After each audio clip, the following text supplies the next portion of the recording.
Khulna city কর্পোরেশনের বাসিন্দাদের বিশুদ্ধ পানি সরবরাহ নিশ্চিতে প্রায় ২,৫০০ কোটি টাকা ব্যয়ে নতুন পানি সরবরাহ প্রকল্প হাতে নিয়েছে খুলনা ওয়াসা।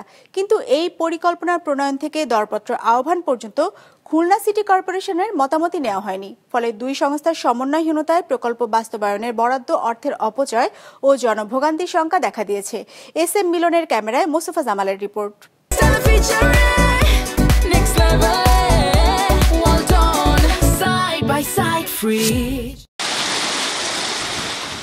2018 সালে 2,558 কোটি টাকা ব্যয়ে খুলনায় প্রথম পানি সরবরাহ প্রকল্প বাস্তবায়ন করেছিল ওয়াসা।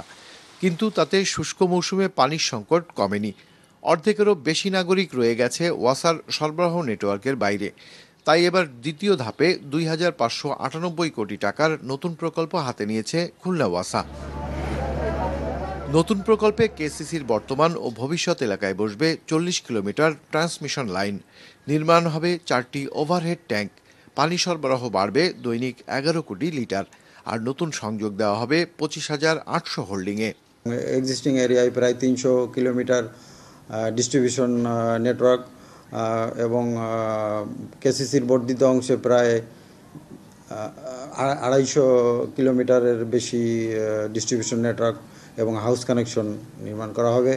তবে অভিযোগ যাদের নিয়ে প্রকল্প, সেই খুলনা সিটি কর্পোরেশনের মতামত নেওয়া হয়নি প্রকল্প প্রণয়ন থেকে বাস্তবায়নের টেন্ডার আহ্বান পর্যন্ত কোনো পর্যায়ে।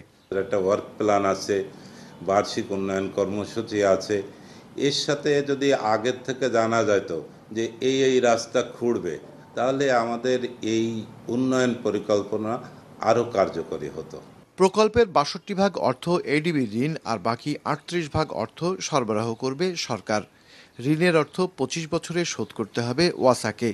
এই অর্থ ব্যয়ে বর্তমান পানি সরবরাহ সক্ষমতা দ্বিগুণ করতে চাইছে ওয়াসা। ইনটেক পয়েন্টও আমাকে বাড়াতে হবে, আমার পানি নিয়ে আসার পরে এটা ট্রিটমেন্ট করার জন্য তার সক্ষমতা বাড়াতে হবে, এরপরে আমার রিজার্ভারের সক্ষমতা বাড়াতে হবে। ইভেন ধরেন কোনো সময় যদি আমার ওইটা ফেল করে, তখন আমাকে কিন্তু কিছু গ্রাউন্ড ওয়াটারও ব্যবহার করতে হবে। আগের প্রকল্পে বসানো হয়েছে 40টি গভীর নলকূপ, এবার বসবে আরও 75টি, যেগুলোর সাহায্যে দৈনিক 5 থেকে 10 কোটি লিটার ভূগর্ভস্থ পানি তোলা হবে। মোস্তফা জামাল, বিজনেস রিপোর্ট, মাছরাঙা টেলিভিশন।